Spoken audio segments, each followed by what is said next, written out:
ইংল্যান্ডের মালডন শহরে সেই 1973 সাল থেকে নিয়মিত আয়োজিত হচ্ছে কাদার দৌড়। প্রায় 400 মিটার চওড়া ব্ল্যাক ওয়াটার নদী যখন পানি শূন্য হয়ে যায়, সেই কাদার মধ্যে দৌড়াতে হয় প্রতিযোগীদের।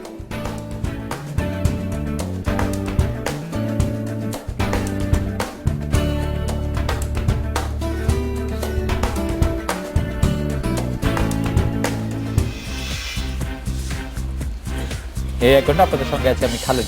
সবশেষের খবর, আলোচনা এবং বিশ্লেষণ নিয়ে আছি আমি আসমানিতা। খেলার মাঠের হার জিত এবং আনন্দ বেদনার সবশেষ খবর জানাচ্ছে আমি রুবাইদ ইফতেখার। তবে আগেই জানিয়ে দিচ্ছি শিরোনাম। অধ্যাপক রেজাউল করিম হত্যায় ইংরেজি বিভাগের 2 শিক্ষার্থীকে খুঁজছে পুলিশ, সব বিশ্ববিদ্যালয়ে কর্মবিরতি।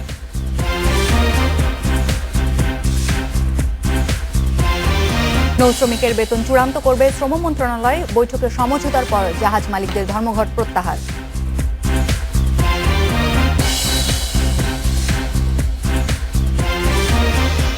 সব জেলার কমিটি করবেন বাফুফের সভাপতি নিজে, তহবিল উন্নয়নে নতুন উদ্যোগের ঘোষণা চালাচ্ছে।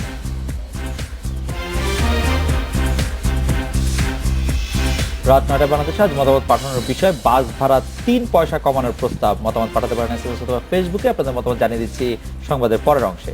রাজশাহী বিশ্ববিদ্যালয়ের শিক্ষক অধ্যাপক রেজাউল করিম সিদ্দিকী হত্যায় তার বিভাগেরই 2 শিক্ষার্থী জড়িত বলে দাবি করেছে পুলিশ। তাদের একজনের নাম শরীফুল ইসলাম, আরেকজনের নাম প্রকাশ করা হয়নি। মহানগর পুলিশের অতিরিক্ত কমিশনার সর্দার তমিজুদ্দিন আহমেদ জানান, রেজাউল করিম হত্যায় মৌলবাদী সংগঠন জড়িত বলে নিশ্চিত হওয়া গেছে। এই ঘটনার পর পুলিশ যে 5 জনকে গ্রেপ্তার করেছে তাদের মধ্যে ইংরেজি বিভাগের শিক্ষার্থী শরীফুল ইসলামের বাবা আব্দুল হাকিম ও ভাই আরিফুল ইসলামও রয়েছেন। তবে শরীফুলকে গ্রেপ্তার করতে পারেনি পুলিশ। এইদিকে মামলায় গ্রেপ্তার খায়রুল ইসলাম ও রায়হান আলীর 4 দিন করে রিমান্ড মঞ্জুর করেছেন আদালত। দুপুরে রাজশাহী মহানগর হাকিম আদালতের বিচারক তাদের রিমান্ডে পাঠানোর আদেশ দেন। গত 23 এপ্রিল নগরীর শালবাগান এলাকায় শিক্ষক রেজাউল করিম সিদ্দিকীকে কুপিয়ে হত্যা করা হয়। মামলায় আমরা যাদেরকে আটক করেছি তাদেরকে জিজ্ঞাসাবাদ চলছে এবং তাদের কথার মাধ্যমে আমরা চারিপাশে বিভিন্ন অভিযান চালিয়ে আরও অনেক কিছু জানার চেষ্টা করছি। যাদেরকে ধরেছি তাদের মধ্যে যারা অপরাধ ঘটিয়েছে তাদের আত্মীয় স্বজনও রয়েছে। অধ্যাপক রেজাউল করিম সিদ্দিকী হত্যার বিচার দাবিতে চলমান আন্দোলন কর্মসূচিতে একাত্মতা ঘোষণা করতে মঙ্গলবার রাজশাহী বিশ্ববিদ্যালয়ে যাচ্ছেন বাংলাদেশ বিশ্ববিদ্যালয় শিক্ষক সমিতি ফেডারেশনের নেতারা। সংগঠনটির আহ্বানে সোমবার সব পাবলিক বিশ্ববিদ্যালয়ে 3 ঘণ্টা কর্মবিরতি পালন করেন শিক্ষকেরা। অধ্যাপক রেজাউল করিম সিদ্দিকী হত্যার প্রতিবাদে সোমবারের কর্মসূচিতে শিক্ষকদের কর্মবিরতির পাশাপাশি আরও ছিল বিভিন্ন বিভাগের শিক্ষার্থীদের মৌন মিছিল, ক্যাম্পাসে কফিন মিছিল এবং বেলা 12টা থেকে 1টা পর্যন্ত সিনেট ভবনের সামনে অবস্থান ধর্মঘট। আমরা এখন ভীত সন্ত্রস্ত নই, শোক আমাদের শক্তিতে পরিণত হয়েছে। প্রত্যেকটা হত্যাকাণ্ড হয় আমরা একটু নড়ে চড়ে বসি, তারপর আমরা আবার ভুলে যাই আরেকটা হত্যাকাণ্ড হয়। সকল হত্যার বিচার। এতদিন শুধু রাজশাহী বিশ্ববিদ্যালয়ে কর্মসূচি চললেও এবার তা ছড়িয়ে পড়েছে দেশের সব বিশ্ববিদ্যালয়ে। সোমবার বাংলাদেশ বিশ্ববিদ্যালয় শিক্ষক সমিতি ফেডারেশনের আহ্বানে সকাল 10টা থেকে বেলা 1টা পর্যন্ত কর্মবিরতি পালন করেন শিক্ষকরা। মঙ্গলবার ফেডারেশনের নেতারা রাজশাহী গিয়ে প্রতিবাদ কর্মসূচিতে যোগ দিয়ে একাত্মতা ঘোষণা করবেন। স্বরাষ্ট্র মন্ত্রণালয়কে অনুরোধ করে বাংলাদেশ বিশ্ববিদ্যালয় শিক্ষক সমিতি ফেডারেশন থেকে তার সাথে স্বরাষ্ট্রমন্ত্রীর সাথে দেখা করার মধ্যে সাক্ষাৎ চেয়েছি, সেই সাক্ষাতের সুযোগ করে দিয়ে আমাদের কথাগুলো আপনি শুনবেন এবং বিচারের ব্যবস্থা করবেন। সিলেট শাহজালাল বিজ্ঞান ও প্রযুক্তি বিশ্ববিদ্যালয়ে 3 ঘণ্টার কর্মবিরতি পালন করেন শিক্ষকরা। এ সময় তারা কালো ব্যাজ ধারণ করে অবস্থান কর্মসূচি পালন করেন। যারা এই কাজগুলি করছে তাদেরকে বোঝানো সম্ভব কিনা আমি জানি না, কিন্তু অ্যাটলিস্ট যদি আমাদের সরকার তাদেরকে ধরে শাস্তি দিয়ে এবং এটা যদি বন্ধ না করা পর্যন্ত আসলে আমরা বাংলাদেশের শুধু কেউই এখন আসলে শান্তিতে নেই। আসলে প্রতিবাদী কর্মসূচি পালিত হয় জাহাঙ্গীরনগর ও খুলনা বিশ্ববিদ্যালয়েও। গত 23 এপ্রিল রাজশাহীর শালবাগান এলাকায় দুর্বৃত্তদের হামলায় খুন হন অধ্যাপক রেজাউল করিম সিদ্দিকী। হত্যাকারীদের গ্রেপ্তারের দাবিতে টানা আন্দোলন চালিয়ে যাচ্ছেন শিক্ষক শিক্ষার্থীরা। সোহেলি জাহান, ইন্ডিপেন্ডেন্ট নিউজ। কুড়িগ্রামে মুক্তিযোদ্ধা হোসেন আলী হত্যার রহস্য উন্মোচনের দাবি করেছে পুলিশ। ঘটনার 1 মাস 10 দিন পর গ্রেপ্তার হয়েছেন জেএমবি সদস্য হাসান ফিরোজ। বিকেলে জেলার মুখ্য বিচারক হাকিমের আদালতে জবানবন্দিতে নিজের দায় স্বীকার করেছেন হাসান। সন্ধ্যায় সংবাদ সম্মেলনে পুলিশ সুপার তবারকুল্লাহ জানান, হাসান ফিরোজ হত্যাকারীদের সব ধরনের সহায়তা করেছেন, খুনিদের পালিয়ে যেতেও সহায়তা করেন তিনি। হাসান কুড়িগ্রাম সরকারি কলেজের রসায়ন বিভাগের অনার্সের ছাত্র। রংপুরে কাউনিয়া বাস স্ট্যান্ড থেকে সোমবারই তাকে গ্রেপ্তার করা হয়। এর আগে গত 28 এপ্রিল আটক 2 জেএমবি সদস্য আবু নাসের ও মাহবুব হাসানের দেওয়া তথ্যের ভিত্তিতে হাসানকে গ্রেপ্তার করে পুলিশ।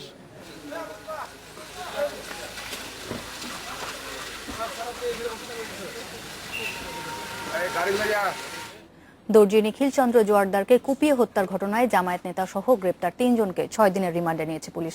টাঙ্গাইলের জ্যেষ্ঠ বিচারিক হাকিম অঞ্জর কান্তি দাস তাদের রিমান্ডে পাঠানোর আদেশ দেন। এই 3 জনই হলেন গোপালপুর উপজেলার জামায়াতের সম্পাদক রফিকুল ইসলাম বাদশা, মাদ্রাসা শিক্ষক আমিনুল ইসলাম মারুফি এবং বিএনপি কর্মী ঝন্টু মিয়া। গত শনিবার রাতে উপজেলার বিভিন্ন জায়গা থেকে তাদের আটক করা হয়। শনিবার সকালে টাঙ্গাইলের গোপালপুরে কুপিয়ে হত্যা করা হয় নিখিলকে। এই ঘটনায় জঙ্গি সংশ্লিষ্টতার ধারণা করছে পুলিশ। এদিকে মানবতা বিরোধী অপরাধে ফাঁসির দণ্ড পাওয়া জামাত নেতা মতিউর রহমান নিজামী রিভিউ আবেদনের শুনানি কাল আপিল বিভাগের কার্যতালিকায় 4 নম্বর এটি শুনানির জন্য রয়েছে। বুদ্ধিজীবী হত্যা এবং গণহত্যা সহ 3টি অভিযোগে গত 6 জানুয়ারি নিজামীর মৃত্যুদণ্ড বহাল রাখে আপিল বিভাগ। 15 মার্চ প্রকাশিত হয় পূর্ণাঙ্গ রায়। এরপর 29 মার্চ রিভিউ আবেদন করেন নিজামী। 2014 সালের 29 অক্টোবর নিজামীকে মৃত্যুদণ্ড দেয় আন্তর্জাতিক অপরাধ ট্রাইব্যুনাল। তা আমরা আশা করি আমরা এই ব্যাপারে সঠিক একটা সিদ্ধান্ত আপিল বিভাগে পাবো, কারণ এই রায়গুলো কিন্তু এখানেই শেষ হবে না। আগামী প্রজন্ম এবং পৃথিবীর সব দেশে আমাদের সর্বোচ্চ আদালতের রায়গুলো পর্যালোচনা করবে। প্রতি বছরের মতো রমজান মাসের সরকারি অফিসের কর্মঘণ্টা ঠিক করেছে মন্ত্রিসভা। সকাল 9টা থেকে বেলা 3:30 পর্যন্ত চলবে সরকারি এবং স্বায়ত্তশাসিত প্রতিষ্ঠান। প্রধানমন্ত্রী শেখ হাসিনার সভাপতিত্বে মন্ত্রিসভার নিয়মিত বৈঠকে এই অনুষ্ঠান সূচি ঠিক করা হয়। সুপ্রিম কোর্ট, ব্যাংক, বীমা ও আর্থিক প্রতিষ্ঠান এবং রাষ্ট্রায়ত্ত শিল্প প্রতিষ্ঠান নিজেদের সুবিধা অনুযায়ী সময়সূচি ঠিক করবে। বৈঠকে দখলদারদের হাত থেকে রেলের সম্পত্তি উদ্ধারে রেলওয়ে সম্পত্তি অবৈধ দখল উদ্ধার আইন 2016 অনুমোদন করা হয়। রেলের সম্পত্তি চুরি বা দখল করলে সর্বোচ্চ 7 বছরের জেল বা জরিমানার বিধান রাখা হয়েছে এই আইনে। এই রেলওয়ে সম্পত্তি দখল পুনরুদ্ধারের জন্যই আইনটি করা হয়েছে। কোনো ব্যক্তি রেলওয়ে সম্পত্তি চুরি করিলে বা অবৈধভাবে অর্জন করিলে বা দখল করিলে বা দখলে রাখিলে উহা একটি অপরাধ হইবে এবং তজ্জন্য তিনি অনধিক 7 বছর সশ্রম কারাদণ্ড অথবা অর্থদণ্ড অথবা উভয় দণ্ডে দণ্ডিত হইবেন। রেলের সম্পত্তি উদ্ধার আইনের মন্ত্রিসভা আজ অনুমোদন দিয়েছে। খালেদ, সরকারি যে হিসাব দেখছিলাম আমি, সেখানে দেখছিলাম রেলের মোট জমি আছে 31,860 একর, যার মধ্যে বেদখল অবস্থায় আছে 4,391 একর। একটা বড় সংখ্যা কিন্তু। না, আমার আসলে এই আইনটা, যেটা রেলওয়ে সম্পত্তি অবৈধ দখল উদ্ধার আইন 2016 অনুমোদন করেছে মন্ত্রিসভা, সেটি আসলে সংসদে যাবে, আইন হবে, নিশ্চয়ই হবে।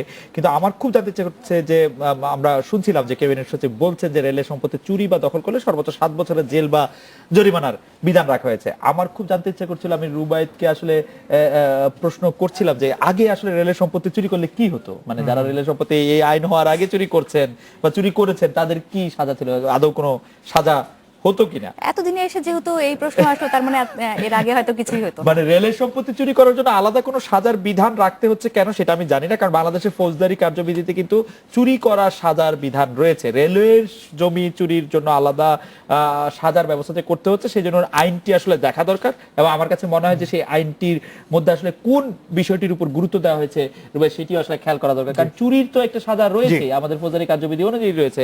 আলাদা আইন, ধরেন আপনি আমার ল্যাপটপটি চুরি করে নিয়ে গেলেন, সেই জন্য আপনার এক ধরনের সাজা হবে। আপনি রেলের ল্যাপটপ চুরি করলেন, সেই জন্য আলাদা আইন করা দরকার কিনা, আমি এটা আসলে। তবে খালেদ, আমি আরো একটি বিষয় জানতে চাই। এই আইনটি যেমন করা হচ্ছে, সেটার আইনটি তৈরি হওয়ার পরের যে সুবিধাগুলো, অর্থাৎ রেলের যে বিপুল সংখ্যক জমি বেদখল হয়ে যায়, সেগুলো যদি আমরা হাতে পাই, সেগুলোকে আসলে আমরা কিভাবে কাজে লাগাতে পারবো? আমার মনে হয় যে আপনি যেমনটি বলছিলেন যে রেলওয়ে বাংলাদেশের সবচেয়ে বেশি বড় জমিদার, যদি আমরা বলি জমির অর্থে, রেলের চেয়ে বেশি জমি আসলে আর কোনো প্রতিষ্ঠানে আছে কিনা, এরকম একক প্রতিষ্ঠানে আমার আসলে জানা নাই। যে অবৈধ দখল করে যে জমিগুলি নেওয়া হয়েছে মানুষের কাছে, সেগুলো আসলে নানা ধরনের কাজে ব্যবহার হচ্ছে। কোনোটা বসতবাটি, কোনোটা মার্কেট, কোনোটা আর কোনো স্থাপনার জন্য ব্যবহার করা হচ্ছে।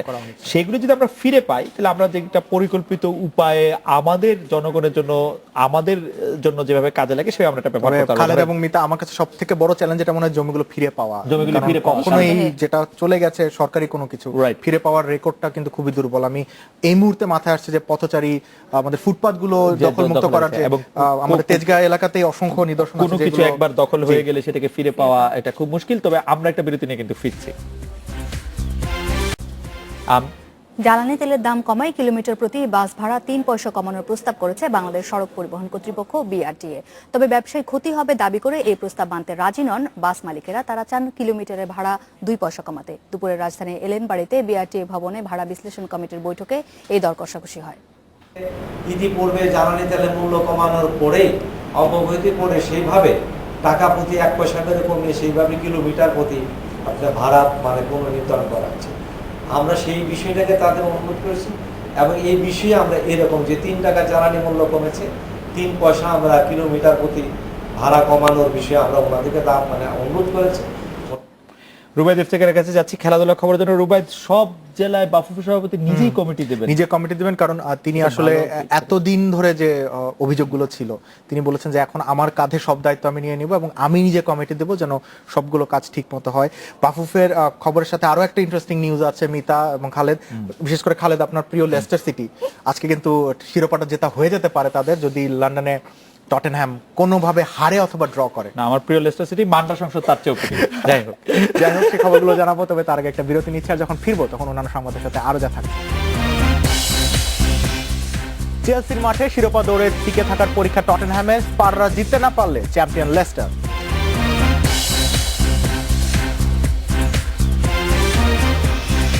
লিগে সেঞ্চুরি এনামুল বিজয়ের, আবারও টাইগার স্কোয়াডে নিয়মিত হতে চান সর্বোচ্চ রান সংগ্রাহক।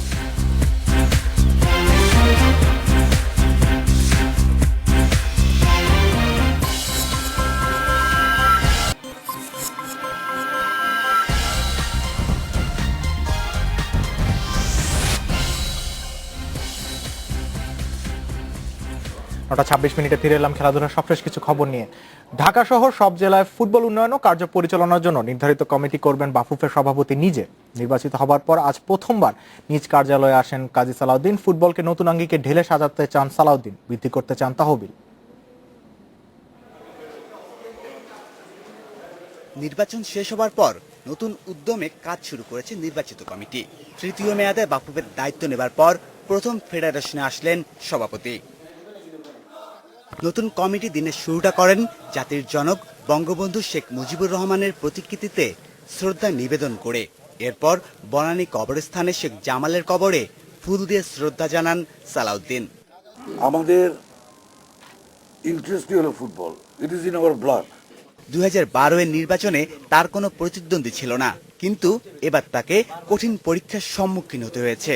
সেখান থেকে শিক্ষা নিয়ে সামনের দিকে এগিয়ে যেতে চান নবনির্বাচিত সভাপতি। This time I will make the committee chairman and I will also make the committee because I will take full responsibility. এবং এইবার যদি committee, if any committee fails, they will be replaced. They will be answerable. It is no more. It is no more. There will be any relaxation. This term, I want to do my final work. I want to perform to the level. নির্বাচনে জয়ী হলেও পুরো সময়টাতে নানামুখী চাপ, ব্যক্তিগত আক্রমণ সহ্য করতে হয়েছে তাকে। ফুটবল উন্নয়নে দোষারোপের এই ধরনের সংস্কৃতি ভুলে সবাইকে নিয়ে একসাথে কাজ করতে চান তিনি। খুব বিনয়ের সাথে আমি সবাইকে বলছি, একজনের শত্রুরা। We are here to work for football. I should respect you, you should respect me. বিকেলে বাফুফের নবনির্বাচিত সভাপতির হাতে নির্বাচনী ফলাফল তুলে দেন প্রধান নির্বাচক Mezbauddin Ahmed. Shamim Ahmed, independent News, Dhaka. English premier লিগের রাতে শিরোপা দৌড়ে টিকে থাকা লড়াইয়ে চেলসির বিপক্ষে মাঠে নামছে টেবিলের 2 নম্বরে থাকা টটেনহ্যাম হটস্পার। স্ট্যামফোর্ড ব্রিজে ম্যাচটি শুরু হচ্ছে বাংলাদেশ সময় রাত 1টায়। শিরোপা দৌড়ে টিকে থাকতে হলে জয় ছাড়া কোনো বিকল্প নেই টটেনহ্যামের। লিগে লেস্টারের চেয়ে 1 ম্যাচ কম খেলে 8 পয়েন্ট পিছিয়ে আছে কেইন লামেলারা। গুরুত্বপূর্ণ এই ম্যাচে চেলসির বিপক্ষে পরিসংখ্যান কিছুটা দুশ্চিন্তায় রেখেছে হটস্পারদের। বর্তমানে টেবিলের 10 নম্বরে থাকা চেলসির মাঠ থেকে শেষ 25 ম্যাচের একটিতেও জয় নিয়ে ফিরতে পারেনি টটেনহ্যাম। পুরো ক্যারিয়ারে অসংখ্যবার নিজের জার্সি বদল করেছেন লিওনেল মেসি, তবে এবারে বদল করলেন ভিন্ন জগতের এক মেগা স্টারের সাথে। এনবিএ তারকা স্টিফেন কারিকে তার স্বাক্ষর করা জার্সি পাঠিয়েছেন আর্জেন্টিনা অধিনায়ক। তার আগে অবশ্য মেসিকে ডিসেম্বর মাসে নিজের জার্সি পাঠিয়েছিলেন কারি। 30 নম্বর জার্সি পরে গোল্ডেন স্টেট ওয়ারিয়র্সের হয়ে খেলায় পয়েন্ট গার্ড মেসির মহাভক্ত। ইনস্টাগ্রামে প্রিয় তারকার ভক্ত 3 কোটি ছাড়িয়ে যাওয়া উপলক্ষে কারি নিজের জার্সি পাঠান মেসিকে। মেসিও জানান কারির ভক্ত 1 কোটি ছাড়ালে নিজের জার্সি পাঠাবেন বাস্কেটবল সুপারস্টারকে। নিজের কথা রেখেছেন লিও, তার বিখ্যাত 10 নম্বর জার্সি সই করে পাঠিয়েছেন স্টিফেন কারিকে।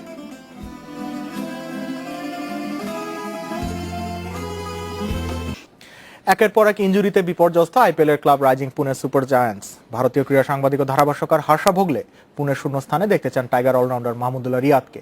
নিজের টুইটার অ্যাকাউন্টে এমনটা জানিয়েছেন ভোগলে। আইপিএল এর চলতি মৌসুমে Kevin Pietersen, Mitchell Marsh, Faf দু প্লেসি ও স্টিভেন স্মিথের মতো ক্রিকেটারদের হারিয়েছে ধোনির দল। তাই মাহমুদুল্লাহকে দলের টানার পরামর্শ দিয়েছেন ভোগলে। তার মতে দলে ফিনিশারের ভূমিকা রাখতে পারবেন অভিজ্ঞ টাইগার। আরেক টাইগার মুশফিকুর রহিম নিজের শ্রদ্ধা জানিয়েছেন সামাজিক যোগাযোগ মাধ্যমে। কিংবদন্তি ব্রায়ান লারার 46তম জন্মদিন ছিল আজ। সে উপলক্ষে নিজের সাথে লারার একটি ছবি টুইট করেন মুশি। লারার সাথে একই দিনে জন্মদিন ইংলিশ গ্রেট ডেভিড বেকহ্যামেরও। স্পাইস বয়ের জন্মদিনে তাকে শুভেচ্ছা জানিয়েছে ইংলিশ জায়ান্ট ম্যানচেস্টার ইউনাইটেড। এদিকে নিজেকে প্রমাণ করার আর কিছুই নেই বলে মনে করছেন এনামুল বিজয়। তার একমাত্র লক্ষ্য নিয়মিত পারফর্ম করা। ঢাকা প্রিমিয়ার লিগে দারুণ ছন্দে আছেন বিজয়। ক্রিকেট কোচিং স্কুলের বিপক্ষে ঝকঝকে সেঞ্চুরিতে দল ভিক্টোরিয়াকে দিয়েছেন টানা দ্বিতীয় জয়। 3 ম্যাচে 209 রান করে শীর্ষে আছেন তিনি। 2015 ওয়ানডে বিশ্বকাপে কাঁধে চোট পেয়ে মাঠ ছাড়েন এনামুল বিজয়।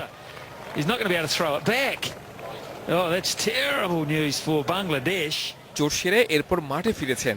জাতীয় দলের জার্সিতে গত বছর জিম্বাবুয়ের বিপক্ষে খেলেছেন টি-20। তবে এশিয়া কাপ ও টি-20 বিশ্বকাপে জায়গা পাননি। শিগগিরই হারানো জায়গা ফিরে পাবেন তারও নিশ্চয়তা নেই। তাই প্রিমিয়ার লিগই সব ধ্যান জ্ঞান বিজয়ের। গুরু মোহাম্মদ সালাউদ্দিনের টিপসে উপকার পাচ্ছেন। 1 সেঞ্চুরিতে 3 ম্যাচে 209 রান করে মাহবুবুল করিমের সাথে যৌথভাবে লিগের সেরা রান সংগ্রাহক। অপরটার ব্যাটসম্যানের বড় রানটা অবশ্যই মুখ্য বিষয় হয়ে দাঁড়ায় সবসময়। এটা আমি হয়তো আমার হচ্ছিল না, এটা বিশ্বাস করি।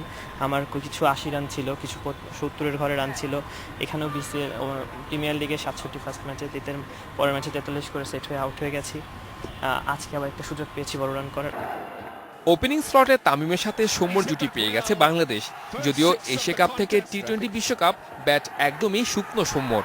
এই সুযোগটা কাজে লাগাতে পারেন বিজয়। আমি কারোর জন্য খেলবো এটা আসলে আলটিমেট হওয়া উচিত না। প্রতিটা প্লেয়ারই হওয়া উচিত যে ভালো খেলে সে নিজের জায়গাটা নিজে তৈরি করবে। তো আলটিমেট আমিও সে চিন্তাই করি যে আমি ভালো খেলে আমি নিজের জায়গা রাখবো এবং ইন্টারন্যাশনালে অনেকদিন সার্ভিস দিব। তামিম বাদে টপ অর্ডার নিয়ে এখনও থিতু নয় টাইগার স্কোয়াড। তাই রানে থাকা বিজয় আশা করতেই পারেন কামব্যাকের। Saiful Majumdar, Independent News, Dhaka. এই ছিল আমার কাছে খেলাধুলার সবশেষ আপডেট। অন্যান্য কিছু খবর জানাচ্ছেন মিতা এবং খালেদ। রুবাইদ, আপনাকে ধন্যবাদ। নৌ শ্রমিকদের মজুরি কত হবে তা চূড়ান্ত করবে শ্রম মন্ত্রণালয়ে গঠিত কমিটি। কমিটির সিদ্ধান্ত মেনে নেবেন নৌযান মালিকেরা। এমন সমঝোতার পরই পণ্যবাহী জাহাজ চালানোর সিদ্ধান্ত নিয়েছেন তারা। সচিবালয়ের নৌযান মালিকদের সঙ্গে মন্ত্রী শাহজাহান খানের বৈঠকে এই সমঝোতা হয়। এর মধ্যে দিয়ে 12 দিনের অচল অবস্থার অবসান হলো। মজুরি বৃদ্ধি সহ 15 দফা দাবিতে 21শে এপ্রিল থেকে ধর্মঘটের ডাক দেন নৌযান শ্রমিকরা। 26শে এপ্রিল শ্রমিকদের মজুরি 10,000 টাকা করার নৌমন্ত্রীর ঘোষণায় কর্মসূচি প্রত্যাহার হয়। তবে ওই সিদ্ধান্ত না মেনে পরদিন থেকে জাহাজ চালানো বন্ধ রাখেন নৌযান মালিকরা। এ অবস্থায় লাইটারিস জাহাজ মালিকদের সঙ্গে ব্যবসায়ী ও বন্দর কর্তৃপক্ষের কয়েক দফা বৈঠকেও সংকটের সমাধান হয়নি। লাইটারিস জাহাজ ধর্মঘট গড়ায় 12তম দিনে। পরে সোমবার সচিবালয়ে নৌমন্ত্রীর সাথে আলোচনায় বসেন জাহাজ মালিকরা। মন্ত্রীর আশ্বাসে জাহাজ চালানোর সিদ্ধান্ত নেয় মালিকরা। যেহেতু মাননীয় মন্ত্রী মহোদয় আমাদেরকে আশ্বাস দিয়েছেন, 12 তারিখে উনি অলরেডি সভা ডেকেছেন, তা আমরা মনে করি 12-13 তারিখের মধ্যে আমাদের বাকি সমস্যাগুলোরও যৌক্তিক সমাধান হবে। মন্ত্রী জানান, শ্রমিকদের দাবির বিষয়ে 12ই মে শ্রম মন্ত্রণালয়ের সাথে যৌথ বৈঠক করা হবে। মজুরি ঠিক করতে একটি কমিটি গঠন করা হয়েছে বলেও জানান তিনি। যেটা হয়তো ব্যবসায়িকভাবে ওনারা অনেক জায়গায় ক্ষতিগ্রস্ত হচ্ছেন, যেটা দেখার দায়িত্ব আমাদের মন্ত্রণালয়ের। সেটা আমরা বলেছি যে আগামী 12 তারিখে বা একবারে না হোক 2 বার বা 3 বার আলোচনার মধ্য দিয়ে যেটা আমাদের মন্ত্রণালয়ের দায়িত্ব, সেই মন্ত্রণালয়ের দায়িত্বটা আমরা 12 তারিখে আলোচনা করে আমরা সিদ্ধান্ত নেব, আমরা সেইভাবে কাজ করব। এই 12 দিন চট্টগ্রাম বন্দরের বহির্নোঙরে আটকা পড়ে পণ্যবাহী 40টি জাহাজ। ওমনহার আজমি, ইন্ডিপেন্ডেন্ট নিউজ, ঢাকা। আরো খবর আগে নিচ্ছি একটি বিরতি। ফিরে এসে থাকছে। দেশে বাড়ছে ইয়াবার বিস্তার। ভয়ঙ্কর নেশায় আসক্ত প্রায় 25 লাখ মানুষ।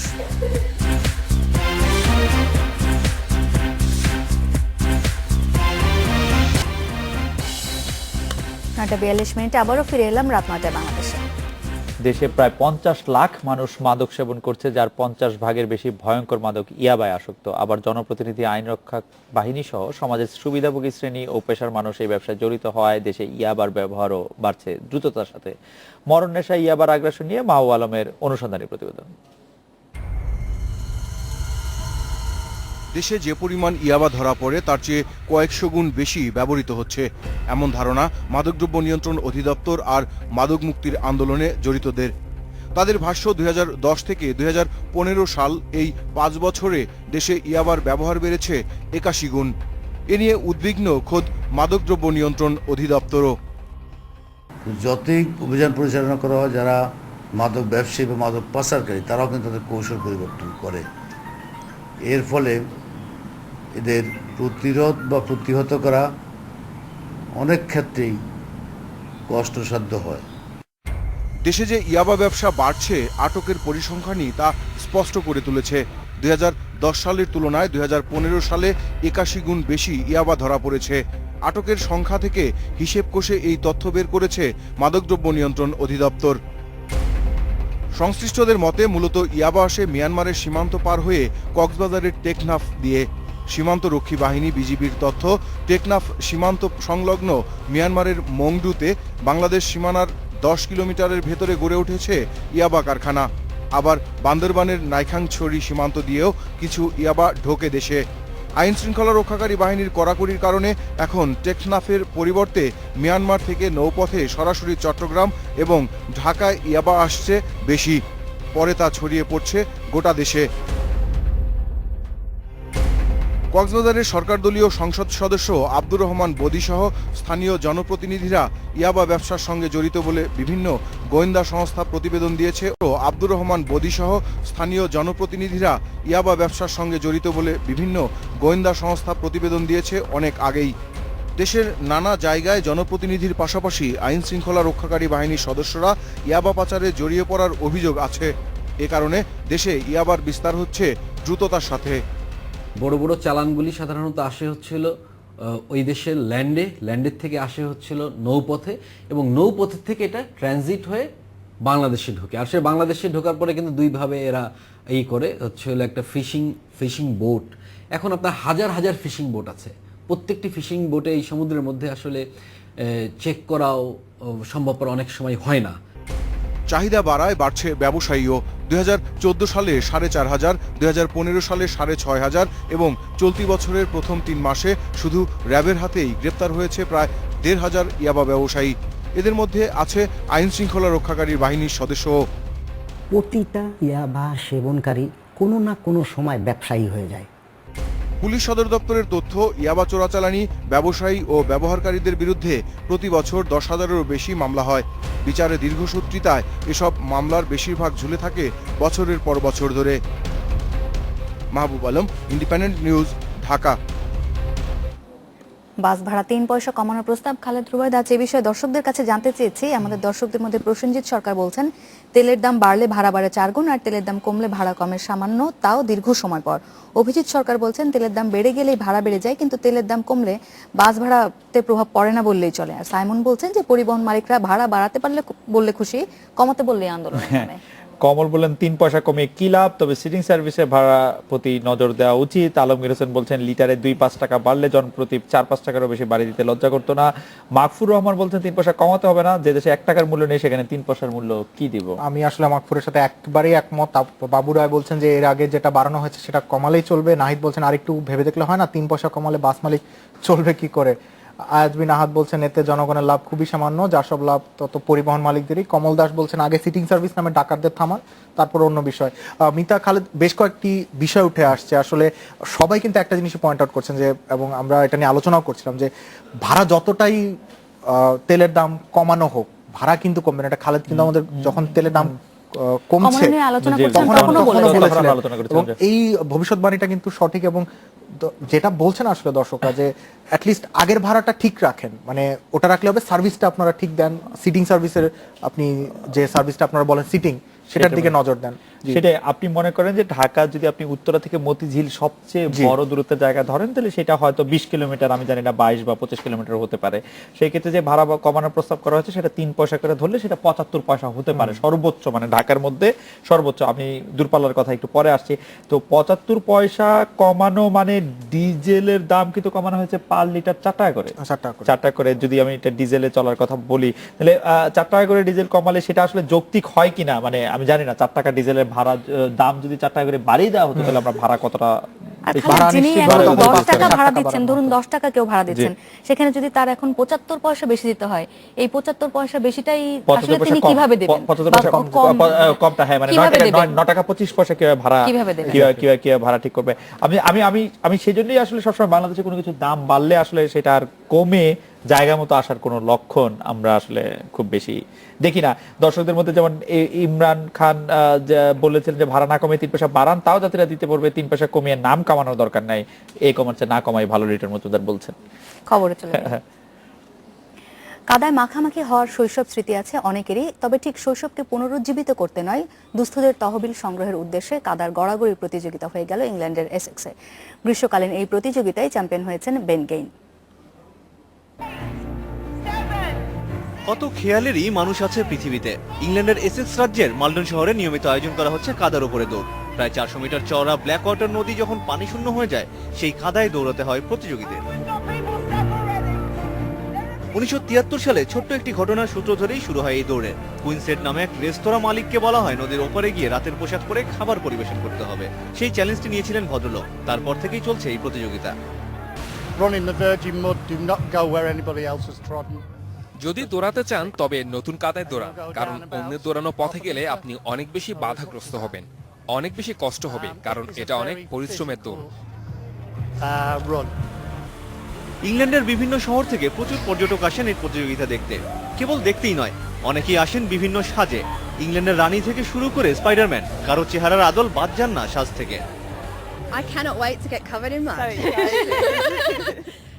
কাদায় লাফানোর জন্য আর অপেক্ষা করতে পারছি না, তবে কাদায় আটকে থাকতে চাই না। আমরা প্রথম হচ্ছি কিনা সেটা নিয়ে মাথা ব্যথা নেই, তবে শেষেও থাকতে চাই না। কষ্টকর এবং মজাদার এই দৌড় প্রতিযোগিতায় অংশ নেন কয়েকশো প্রতিযোগী। কাদায় আছড়ে মাখামাখি হয়ে এই 400 মিটার পাড়ি দেওয়া মোটেও সহজ নয়। এবারে সবাইকে টপকে প্রথম হয়েছেন বেন পেইনে।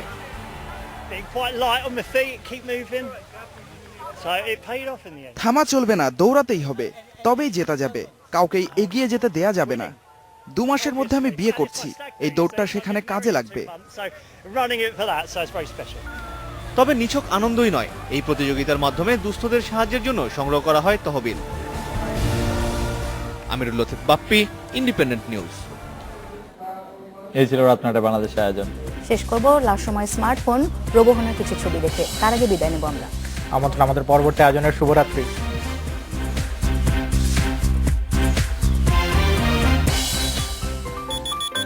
ওহায়ো, আসাだよ。今日はサーフィンに行く予定だよ。